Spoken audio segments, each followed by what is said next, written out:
Assalamualaikum warahmatullahi wabarakatuh. Perkenalkan, nama saya Risa Apriani Putri dari Prodi Desain Komunikasi Visual Menteng.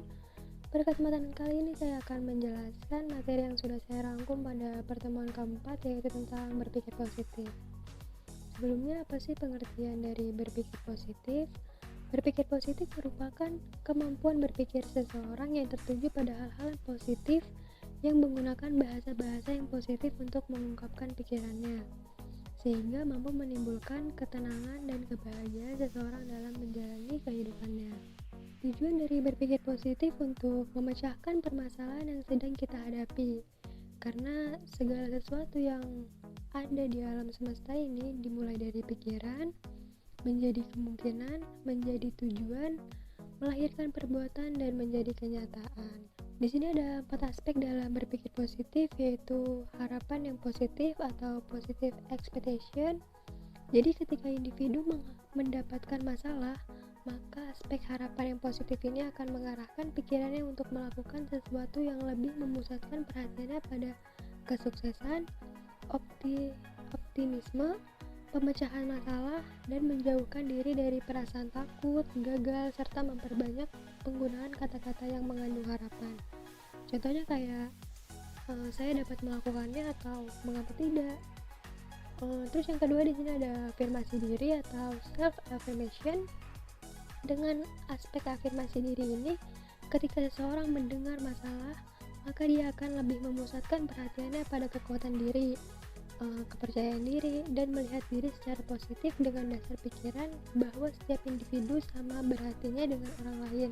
Terus yang ketiga di sini ada pernyataan yang tidak menilai atau non-judgment talking. Jadi suatu pernyataan yang lebih menggambarkan keadaan daripada menilai keadaan dan tidak fanatik dalam berpendapat. Pernyataan yang tidak menilai ini bertujuan sebagai pengganti pada saat seseorang cenderung memberi pernyataan atau penilaian yang negatif. Aspek ini juga akan sangat berperan ketika seseorang menghadapi keadaan yang cenderung negatif. Yang keempat ada penyesuaian diri yang realistis atau reality adaptation. Jadi dengan aspek penyesuaian diri yang realistis ini, seseorang yang menghadapi masalah akan berusaha untuk menyesuaikan diri dengan kenyataan yang terjadi. Dia akan menerima masalah dan berusaha menghadapinya, menjauhkan diri dari penyesalan, frustasi, dan menyalahkan diri sendiri. Terus, mengapa sih kita harus berpikiran positif? Jadi, berpikiran positif itu sangat penting ya. Jadi, kalau misalnya kita sering berpikiran negatif, yang muncul tuh kayak stres, cemas, maupun depresi. Sumber permasalahan yang berupa pola pikir yang negatif terhadap diri sendiri, lingkungan, dan masalah yang kita hadapi hakikatnya merupakan sesuatu ancaman bagi keberlangsungan hidup, sehingga individu tuh perlu mengantisipasinya. Dan kondisi stres ini tuh dapat berlanjut menjadi gangguan mental dan perilaku. Namun dapat pula tidak karena tergantungnya pada kuat atau lemahnya status mental.